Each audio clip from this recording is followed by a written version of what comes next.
Hello, everybody. So today we had a first part of the speech about facing the new normal, and where we talk about the way we should look at the future and how we should revise our business model. Now we want to have another session about how the pandemic has changed the way people relate both to each other and to the businesses. Because of course it's very important for all of the photographers and all of the company in general to revise the way they do approach also the market. Because everything has changed, of course, and the technology is playing a very important role, and also the technology is changing day by day. And this is because problems and challenges are, of course, something that we need to tackle in order to stay in the market. The main problems, of course, are related to the travel restrictions, to the social distancing, to the hygiene precautions. But then we do have also some challenges, because remote selling is something that all the salespersons and also the photographers have been to start with. And of course, remote selling is not only a matter about switching on a camera, having a live call with your prospect or customers, but is also to transfer the way you work, your value proposition, and also how you want to serve, how you want to give your clients the best result they are expecting from you. And then here it comes also another challenge, the value proposition.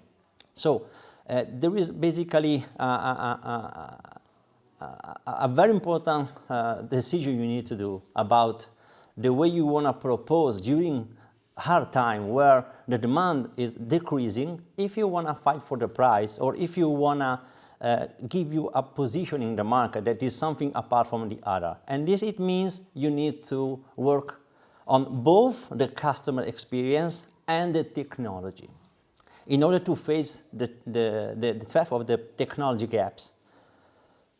So going back to the new normal, what does it mean? Basically, it's a phrase that denotes a condition, behavior, or state of things that is atypical, but then becomes a baseline, casting a long-lasting effect. So something that won't disappear is something that we should consider in the future. Because as we know, last year has been, let's say, a very difficult year for example, for all the photography industry, but also for weddings. So we got this research from Brightbook that states that last year, 65% of engaged couples have postponed their weddings. And of course, this has been a earthquake, of course, for the market, because a lot of photographers had a lot of issues on this. But now, it seems that, of course, the vaccine is available, and slowly, the new normality is coming. And then also, there are thousands of weddings to take place over the next 2 years. And not only those that have been postponed, but there is also another very large number of weddings about those that have been facing the restrictions. Just consider that in the last quarter of last year, 55% of weddings have been also in a live stream, and then the majority of the couples said that about 80% they want to have a second ceremony, because of course without the limitation for the attendees. Then it means that in the future the market is of course growing more than the average number of weddings per year. So for doing this, we should also look at the future. The future, also Google said that the queries, the researches on Google are growing a lot for the professional photographers, for all the wedding-related terms. As you can see, the stats, we have plus 400 or 200% the year-over-year growth in the user searches. Then, of course, with more time spent at home, the engaged couples are researching for experts, are researching for inspiration, and are researching, of course, for all the information. And they will use a lot of videos, reviews, virtual tours. So basically many new way to give them your idea, your value proposition. So how do you think that in the future these challenges could be tackled by you? Because again, McKinsey said that the way organizations deal with their customers, their employees, and the broader community in a crisis is likely to leave lasting memories in customers' minds. What does it mean? It means that we need to communicate with your clients. Customers today want a relationship beyond the business, to a more engaging human feeling. Some experts said that the model B2B or B2C for the economy is something for the past. The new model is H2H, human to human. You need to consider first that you are interacting with humans, and then you need to feel their emotions. And photographers, of course, work with emotions, work with the ability to shoot the moment and the emotions of that moment in order for them to last over the time. Then it's a very good period now to get in touch with your clients, but be empathetic. Do not sell anything. Start focusing on strengthening your relationship with your customer rather than selling. Because this way, of course, you can give them positivity. That is something that, of course, they want in this period. For example, do share with them maybe some picture you did for them and you didn't send before. It will be for sure something very, very pleasant, and they will remember this in the future. But then take the occasion also to ask your customer for advice, because our customers are the most important resource we have to understand if we are effectively transferring our own value proposition, our own positioning, and then we can get back from them very important and useful advices about the way we can improve the customer experience.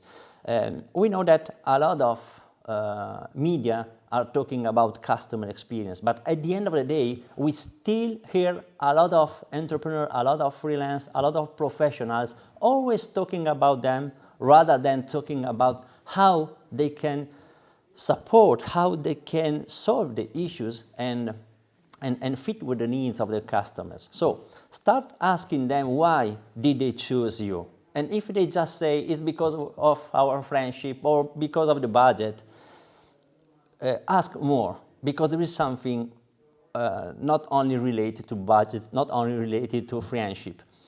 And then ask what was their feeling working with you.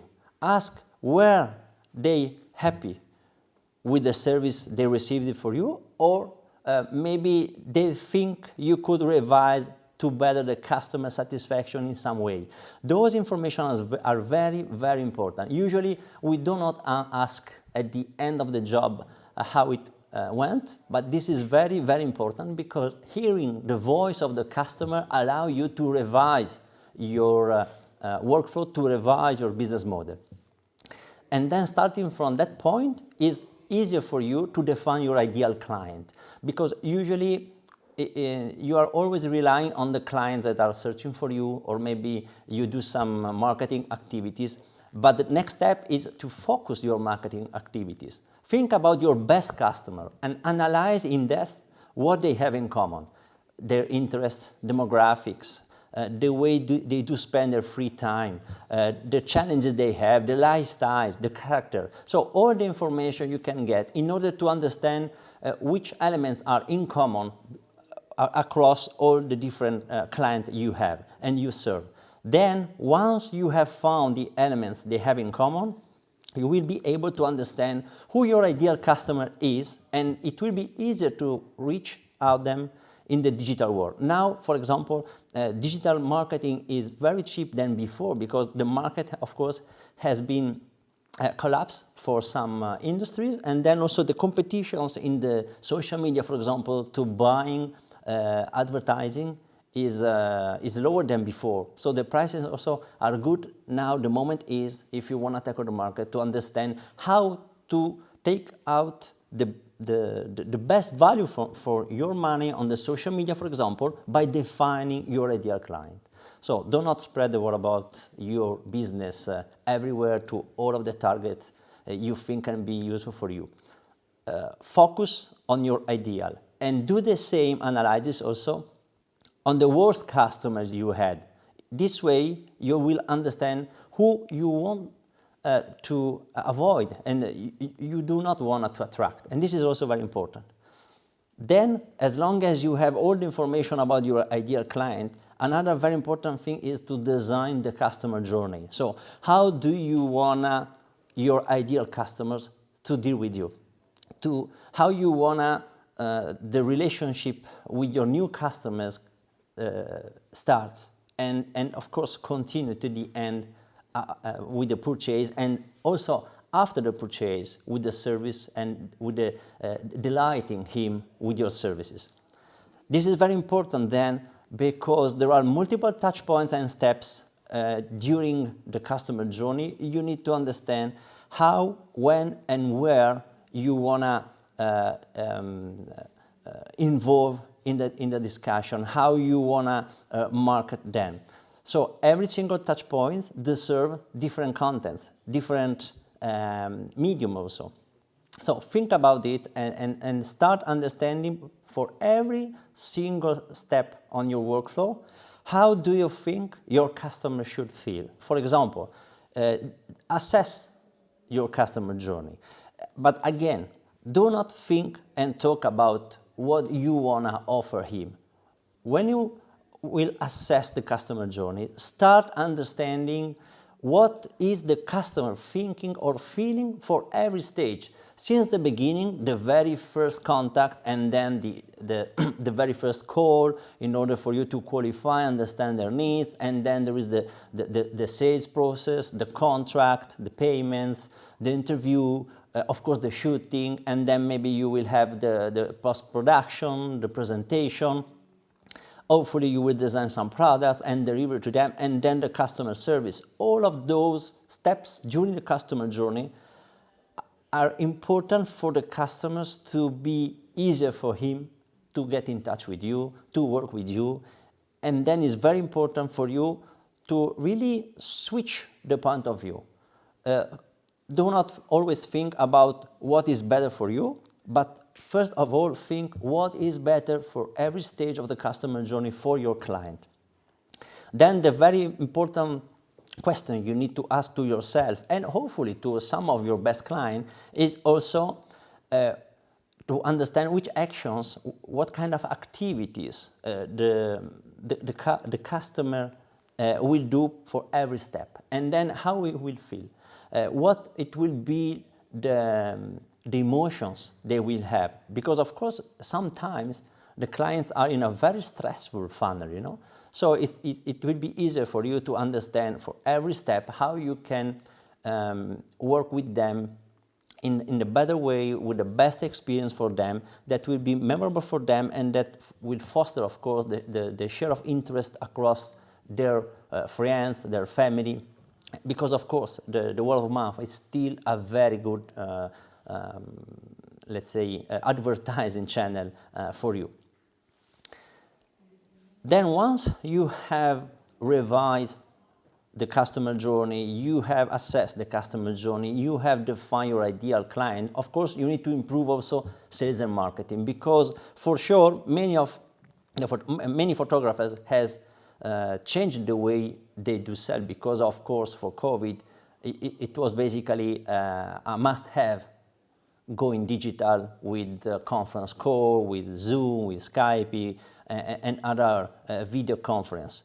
But now, in the long term, the opportunity is to rethink how to use these platforms to improve, not just sustain the sales experience. So, for example, you can use those tools also along the customer journey to make it easier for the client, for example, to perceive your value proposition. Why not to create some videos, for example, together with your proposal that explains how, for example, your proposal is different than the other in the market. Now videos are only created, for example, just for advertising, but why not having also the video as a channel for you to explain, for example, your offer, not only for explain at the very beginning who you are and your portfolio. Video is booming. You know that now the clients are millennials, but also Gen Z, the Generation Z is next and ready for the market. And you know, they work with the Reel, Instagram, TikTok, a lot of basically channels based on video. So you need to work also thinking about this. They work with chatbot, so they are used to communicate in real time. And this is also another way to improve your sales and marketing approach.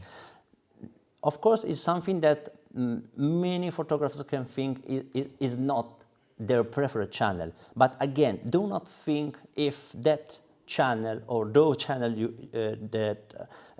you think can be difficult to handle are not your first preference, because if those channels probably are the preference now for your customers. So of course, if you want to meet new customers, if you want to be evaluated by a younger generation, you need to approach the younger generation with all those technology that COVID forced all of us to approach.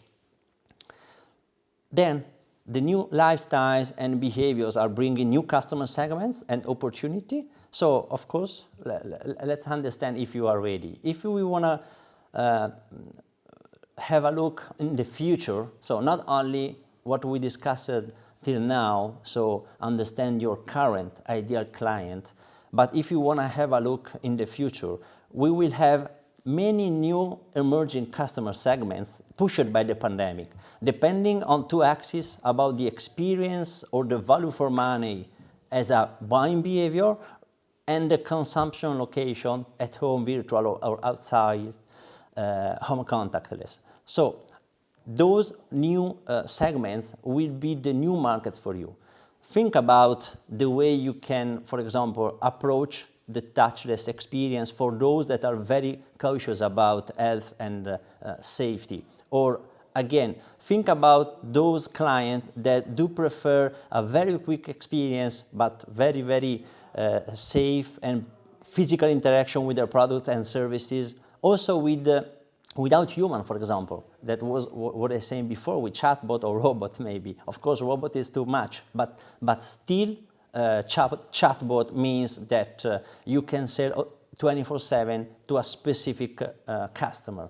Or again, there is another way that approach the market. They call, this is a Deloitte research, shut-in shoppers that have chosen a lifestyle where they want their products and services to be delivered and consumed at home with a great value for money and mindset. And the very last one are the virtual patrons.